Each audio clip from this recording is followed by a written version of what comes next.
You know that feeling when you lock the front door, walk 2 blocks, and then have to go back just to check? Not because you think you forgot, but because it doesn't feel locked. Or when you finish a task, and it's technically done, but something inside you refuses to accept it. Not wrong, just not right. Or maybe it's the way you close a cabinet door 3 times because the first 2 didn't sound right. Not the click you needed. Not the sound your brain was waiting for. Most people call this quirky. Some call it annoying. Your family probably told you to stop being so particular. But here's what they don't tell you.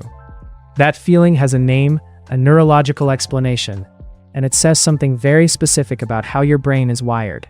Because this isn't about perfectionism. It's not about being difficult.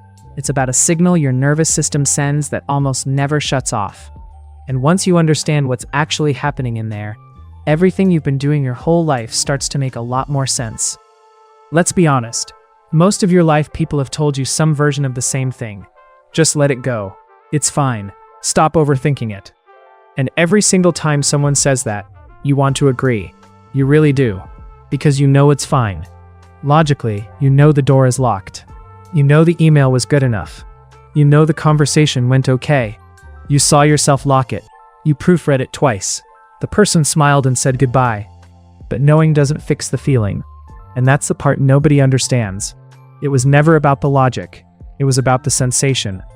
There's a massive difference between thinking something is wrong and feeling like something is incomplete. And for your brain, that difference is everything.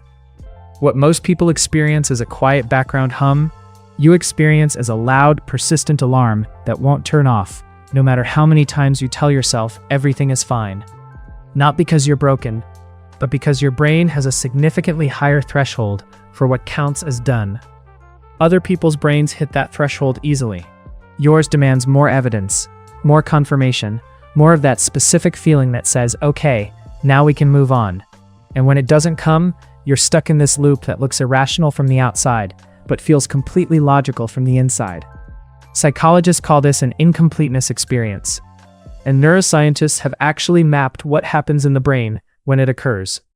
In most brains, when you complete an action, locking the door, finishing a sentence, organizing a shelf, your brain sends a small completion signal, a little neurological hit of resolution. Think of it like a period at the end of a sentence. Done. Filed. Move on. But in some brains, that signal is either delayed, too faint, or it simply doesn't arrive at all. So even though the action is objectively complete, your nervous system never got the memo. It's still waiting for the period. Still waiting for the sentence to end. And until that signal arrives, your brain keeps the file open. Keeps looping. Keeps checking. Researchers identified this as a core feature of what they call not just right experiences, NJREs.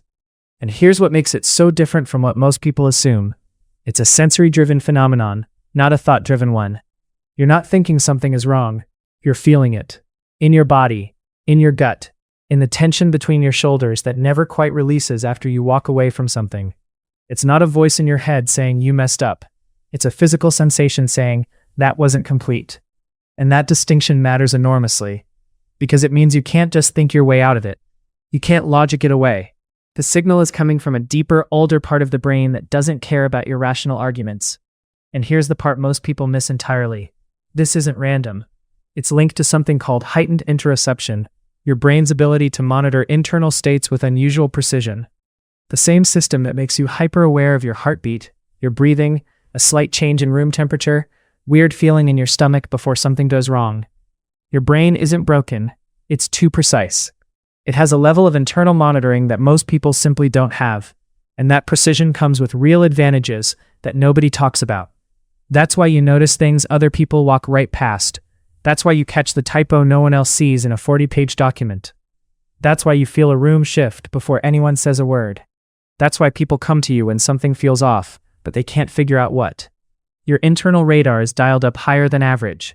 And while that radar is exhausting to live with, it's also the reason people trust your instincts, even when they can't explain why. Now, here's where it gets complicated, because having a precise brain is not always a gift. The same system that makes you detail-oriented, thorough, and deeply aware of your environment also makes it incredibly hard to rest. When your brain constantly scans for incompleteness, it doesn't just do it with doors and emails.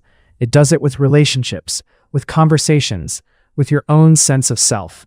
You replay things not because you're anxious in the clinical sense, but because the interaction didn't resolve. It didn't land the way your brain needed it to, and your nervous system won't file it away until it does. This can lead to a very specific kind of exhaustion.